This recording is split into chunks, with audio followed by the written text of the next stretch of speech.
నమస్తే. Welcome to our channel. నేను మీ పద్మావతి. అసలు ఈ మధ్య కాలంలో ఎక్కడ చూసినా కూడా హత్యలు, మానభంగాలు, ఈవ్ టీజింగ్‌లు, కేసులు ఇలాంటివన్నీ ఎన్నో వింటున్నాం. అయితే ఈ మధ్య కాలంలో ఎక్కువగా వైఫ్ అండ్ హస్బాండ్ గొడవలతోటి ఒకరినొకరు చంపుకునేంత వరకు వెళ్తున్నారు. అసలు ఇలా ఒకరినొకరు చంపుకోవడం వల్ల వాళ్ళకేం కలిసొస్తుంది అన్న సంగతి గురించి పక్కన పెడితే, అసలు ఫస్ట్ చంపిన వాళ్ళకి ఈ కోర్ట్ అనేది ఏదైతే ఉందో వాళ్ళకి ఏ విధమైన సెక్షన్స్ వేయిస్తుంది? అండ్ రెండోవొచ్చేసి అసలు వాళ్ళని ఏ విధంగా శిక్షిస్తుంది అనే దాన్ని తెలుసుకునే ప్రయత్నం చేద్దాం. అండ్ ఈరోజు మనతో పాటు హైకోర్టు న్యాయవాది నరేష్ శుంకర గారున్నారు. ఆయనతో మాట్లాడి అసలు దీని గురించి ఆన్సర్ అనేది తెలుసుకునే ప్రయత్నం చేద్దాం. మీరు కూడా నమస్కారం సార్. నమస్తే అండి. సార్ యాక్చువల్‌గా నిన్న ఒక కేసనేది మనం విన్నాం. వాళ్ళ వైఫ్‌ని అతి కిరాతకంగా ముక్కలు ముక్కలుగా కొట్టేసి చంపేసి, అక్కడితో తన కోపం ఇంకా చల్లారలేదో ఏమో మరి తెలీదు. ఆ ఎముకలు కూడా కుక్కర్‌లో పెట్టి ఉడికించి, వాటిని పౌడర్ చేసి చల్లడం అనేది నిజంగా అతి ఘోరం అని చెప్పుకోవచ్చు. అసలు ఇలాంటి వాళ్ళ మెంటల్ కండిషన్ ఎందుకని ఇలా ఉంటుంది? అండ్ రెండోదొచ్చేసి తను ఆర్మీ ఆఫీసర్‌గా చేశారు అని అంటున్నారు. మరి ఆర్మీ ఆఫీసర్‌గా ఉన్న ఒక పర్సన్ తన వైఫ్‌ని ఇంత కిరాతకంగా చంపారంటే, తనని ఏ విధంగా శిక్షించొచ్చంటారు? మనం చూసుకున్నట్లయితే గనక సమాజంలో అంటే రిటైర్డ్ ఆర్మీ గాని, లేదంటే గనక పోలీస్ ప్రొఫెషన్స్‌లో ఉన్నవాళ్ళు గాని, లేదంటే గనక మరే ఇతర ఉన్నతమైన స్థానాల్లో ఉన్న వ్యక్తులు చాలా పద్ధతిగా ఉండాలి.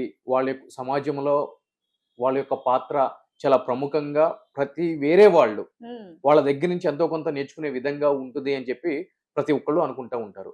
కానీ ఇక్కడ మనం ఆర్మీ పర్సన్ నిన్న తన యొక్క భార్యని అతి కిరాతకంగా, పాశవికంగా చంపి కుక్కర్‌లో పెట్టి, ఉడికించి, మళ్ళీ ఆ పీసెస్‌ని ఎండబెట్టి, దాన్ని పౌడర్ చేసి అక్కడ పక్కన ఉన్న ఒక చెరువులో కలిపాడు. అదే విధంగా ఆ బ్లడ్ స్టెయిన్స్ గాని అవన్నీ కూడా ఎటువంటి ఎవిడెన్స్ లేకుండా క్లియర్‌గా డిస్ట్రాయ్ చేశాడు అని చెప్పి ఈ మీడియా ద్వారా పోలీసులు చెప్తున్న కథనాంశం. హ్మ్. అయితే ఇక్కడ పోలీసులకు సంబంధించి కూడా అంటే కొన్ని కొన్ని కేసుల్లో ఏం జరుగుతుంది అంటే గనక ఈ టెన్షన్ తట్టుకోలేక హై ప్రెషర్ తోటి వాళ్ళ సర్వీస్ రివాల్వర్ తీసుకొని వాళ్ళే కాల్చుకొని చచ్చిపోతున్నటువంటి పరిస్థితి మనం ఎన్నో సంఘటనల్లో కూడా అవును. చూస్తున్నాము.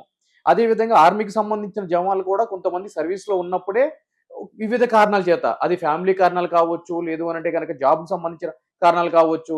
వాళ్ళకి వాళ్ళే అక్కడున్న సర్వీస్ రివాల్వర్ తీసుకొని కాల్చుకొని చచ్చిపోతున్న సంఘటనలు మనం చూస్తున్నాము. అంటే అల్టిమేట్‌గా మనం ఇక్కడ అర్థం చేసుకోవాల్సింది ఏంటి అనంటే గనక ప్రొఫెషన్ ఎటువంటిదైనా కూడా in a fit of rage అంటే క్షణిక ఆవేశం అనేది సహజంగా ఏ యొక్క వ్యక్తికైనా ఒకలాగే ఉంటుంది అని చెప్పి మనం అర్థం చేసుకోవాల్సిన అవసరం, ఆవశ్యకత ఉంది. హ్మ్. సో, అంటే ఇన్ జనరల్‌గా సర్వీస్ రూల్స్ మనం తీసుకున్నట్లయితే గనక అంటే సెంట్రల్ గవర్నమెంట్ సర్వీస్ రూల్స్ గాని, స్టేట్ గవర్నమెంట్ రూల్స్ గాని వాళ్ళకి from time to time psychological టెస్ట్‌లు పెట్టాలి. వాళ్ళ యొక్క మైండ్ స్టెబిలిటీ ఏ విధంగా ఉంది అని తెలుసుకోవాలి అని చెప్పి సర్వీస్ రూల్స్‌లో పొందుపరిచినా కూడా మన గురించి తెలిసిందే. మన దేశంలో ఈ వ్యవస్థ ఏ విధంగా తగలడింది, వాళ్ళు ఏ విధంగా ఉంటారు అని చెప్పని. ఆత్మరక్షణ కోసము ఒక వ్యక్తి నాకు గన్ కావాలి, నాకు ప్రాణహాని ఉంది శత్రువులతోటి అని చెప్పి అడిగినప్పుడు, ఇతనికి ఇస్తే గన్ను తన యొక్క మానసిక స్థితి సరిగ్గా బాగోలేదు అని చెప్పి ఎవరైతే గనక పోలీస్ అధికారి రాసి రిపోర్ట్ పంపిస్తాడో, అతని యొక్క మానసిక స్థితే సరిగ్గా లేనటువంటి ఈ రోజుల్లో అతను రిపోర్ట్ రాసి పంపిస్తా ఉంటాడు. అంటే from time to time analysis చేయాలని చెప్పి చెప్తున్నాను. చెయ్యట్లేదు. మీకెట్లా తెలుస్తది? నాకెట్లా తెలుస్తది? వాళ్ళ యొక్క మానసిక స్థితి బాగుంది అని చెప్పని. సో, ఇటువంటి సంఘటనలన్నిటిని కూడా మనం ఏం చేయాలి అంటే గనక తీక్షణంగా దగ్గర నుంచి అబ్జర్వ్ చేస్తా ఉండాలి. ఇప్పుడు ఈ మర్డర్ గురించి మనం వద్దాము. హ్మ్. సో, భార్యని కిరాతకంగా, పాశవికంగా చంపి ఈ విధంగా చేశాడు అనంటే గనక అంతకు ముందు నుంచి ఇటువంటి సంఘటనలు ఉన్నాయంటే గనక భార్యాభర్తలు అనంగా చిన్న చిన్న గొడవలన్నీ ఉంటాయి. గొడవలు గాని, కొట్టాట్లు గాని సర్వసాధారణంగా హ్మ్. ఉంటాయి. కానీ ఇంత క్రూరాతి క్రూరంగా చేసేటువంటి పరిస్థితి ఉందా అనంటే గనక దానికి 2 కారణాలు కూడా వినిపిస్తున్నాయి. అంటే హ్మ్. అయి ఓన్లీ కూడా ఊహాగానాలు మాత్రమే. ఏమంటారవి? అది ఏంటి అనంటే గనక ఆ రోజు సినిమాకి వెళ్లి అంటే 16 తారీఖు, 17 తారీఖు జనవరి రోజు సినిమాకెళ్లి వచ్చే క్రమంలో వాళ్ళ యొక్క పిల్లల్ని అత్తగారింటి దగ్గర దింపేసి వైఫ్ అండ్ హస్బెండ్ ఇంటికొచ్చిన తర్వాత ఒక విషయం మీద గొడవ పడినప్పుడు భార్య మంగళసూత్రం తెంచి అతని మీద కొట్టింది అనేది ఒక సారాంశం. హ్మ్. సో, ఆ విధంగా చేసినప్పుడు ఏం జరుగుతుందంటే సహజంగా ఈ యొక్క భారతీయ సంస్కృతికి, సాంప్రదాయాలకి, వివాహ బంధానికి, తాళిబొట్టుకి కట్టుబడి విలువలకు తావిచ్చే వ్యక్తులకి ఏం జరుగుతుంది అనంటే గనక భయంకరమైన కోపము రావచ్చు.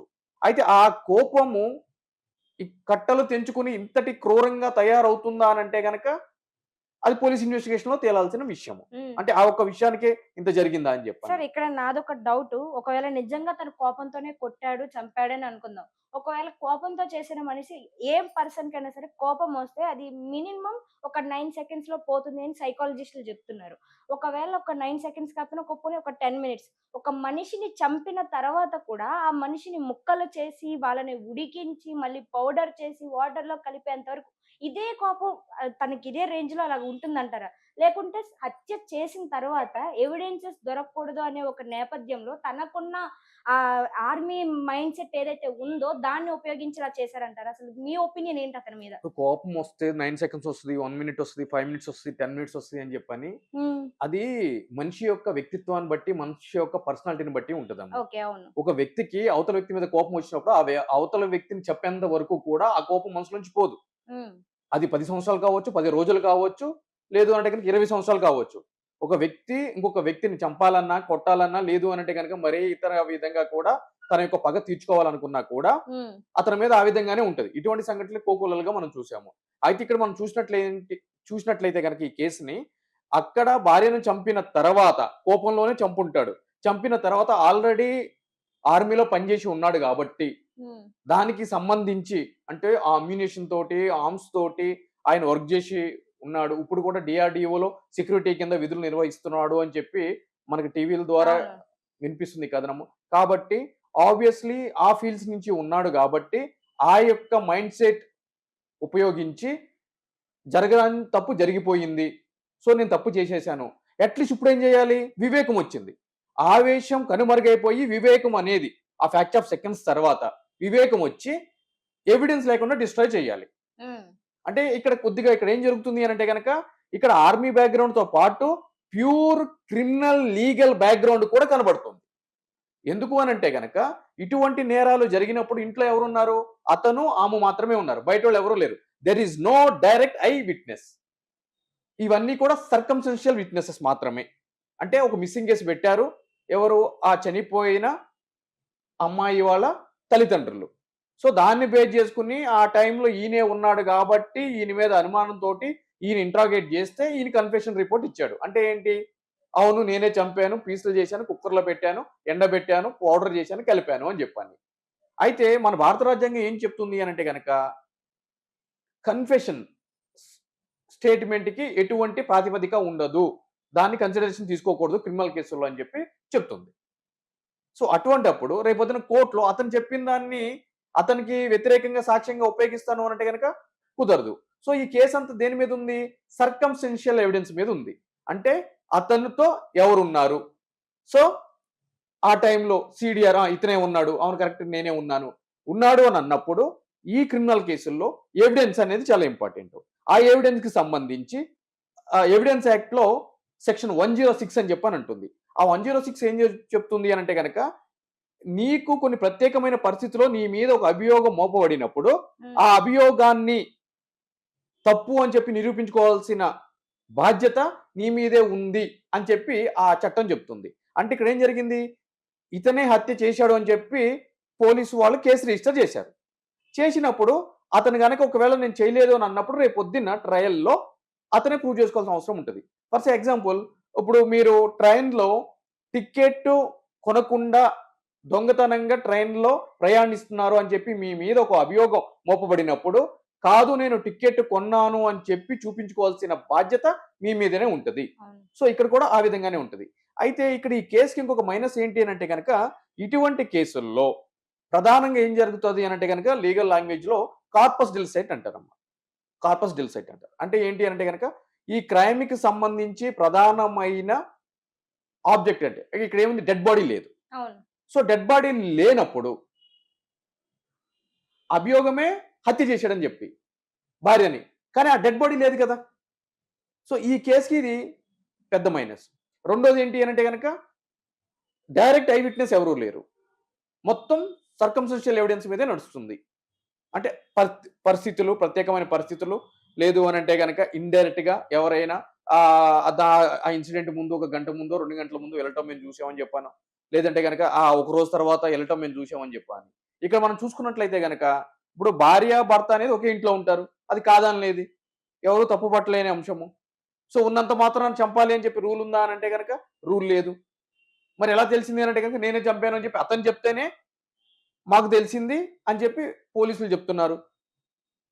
ఒక నేరం చేసిన వ్యక్తి అవును నేను చేశాను అని చెప్పి పోలీసుల ముందు ఇచ్చే నేర వాంగ్మూలానికి ఎటువంటి వ్యాలిడిటీ ఉండదు అని చెప్పి చట్టంలో పొందుపరిచి ఉంది.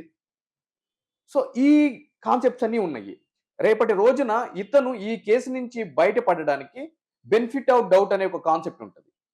సో నేరాన్ని పూర్తి స్థాయిలో ఒక వ్యక్తి చేశాడు అని చెప్పి ట్రయల్‌లో ప్రాసిక్యూషన్ అంటే పోలీసు వాళ్ళు ప్రూవ్ చేయలేనప్పుడు కోర్ట్ వారు బెనిఫిట్ ఆఫ్ డౌట్ అంటే జరగొచ్చు, జరగకుండా కూడా ఉండొచ్చు అనే ఒక లీగల్ ప్రిన్సిపల్ మీద అతన్ని ఎక్విటల్ అంటే ఈ కేసు నుంచి నిర్దోషిగా వదిలేసే అవకాశాలు పుష్కలంగా ఉన్నాయి.